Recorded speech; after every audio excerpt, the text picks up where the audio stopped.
Beautiful Sun River, Oregon is the host for the PGA Professional National Championship, and what a beautiful spot this is. Many people are talking about wanting to buy houses around here. It's so beautiful. Move out here to Oregon, right? That's where we want to go.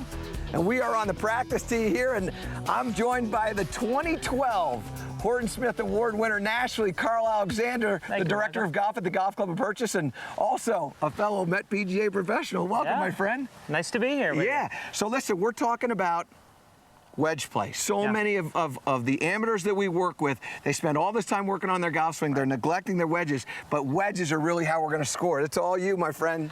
Well, that's right, Michael. Not a lot of amateurs hit a lot of greens, so you got to be able to get the ball in play. You got to be able to get the ball on the green, and you can only score from the short game. So, you know, we do a lot of time at the Golf Club of Purchase. We built a beautiful little short game area where people can practice anything from 10 yards up to a 100-yard shot. So, you know, I teach it where it's a miniature version of the full swing. I don't necessarily teach positions as far as how far back to take it. I like to teach it in terms of rhythm and tempo. So when I'm talking short pitches with people, I really like talking about underhand tosses, and I'll stand there and I'll underhand toss a ball to a player and just get them a feel for how much effort they would use, and then I'll maybe walk 10 steps farther and say, well, how much harder would you toss it to get it to me? So let's hit two shots here. Give us a shot of what it might look with going to a position and then going through. What you see a player might do that is take it back with your arms dead parallel to the ground and then kind of drive through, right? I see a lot of that. You know, I see a lot of trying to get to here and then get to there, and you know, that's a motion that can work. It's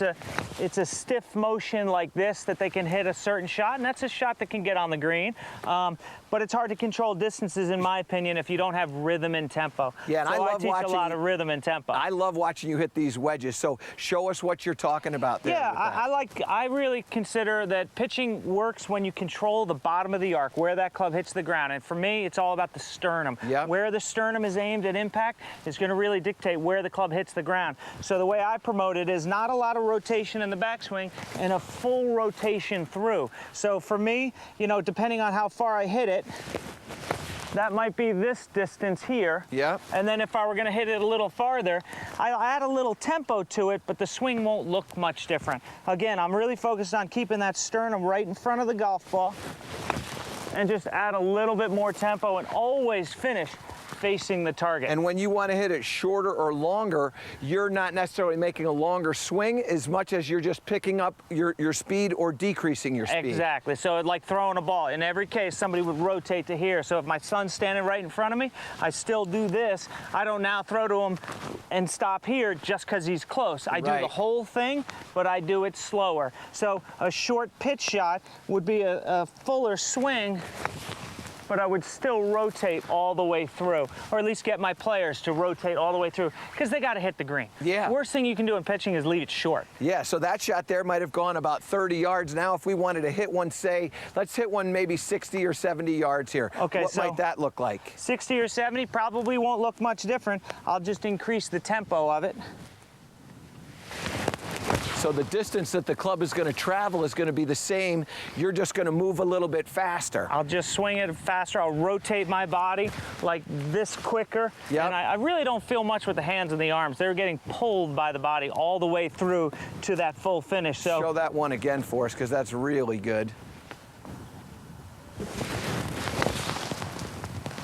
And you can see right at the strike there, it's a very simple thing for you. I mean, it's just, you're just making your normal motion, it's going faster or slower, and then your sternum is ahead of the golf ball, or the whole over the golf time. ball. And I just don't think our members have enough time to practice all the different positions. If you can get one swing and just learn the tempo and rhythm of it, and just try to get a feel for it athletically, then on the driving range, you know, you're warming up with your wedges. You do this for 5 or 10 minutes before you hit shots, full swings, and then you're ready for the golf course, because you're definitely going to miss some greens. Let's go ahead and hit that. And I think that's such an important point, is people come out here and they hit wedges not for thinking about their distance. They're just kind of doing some warm. If you do it your way, we're getting both, right? We're getting control over distance, and we're getting some tempo. And you're getting some tempo. And so practice swings with good tempo, but always finishing to this position is key. And really the focus for me, is where that sternum is here and how it just keeps rotating through to the finish. So again, you know, for me, I don't like to see a lot of players make this fuller backswing. It's just trying to keep the sternum relatively close to the ball.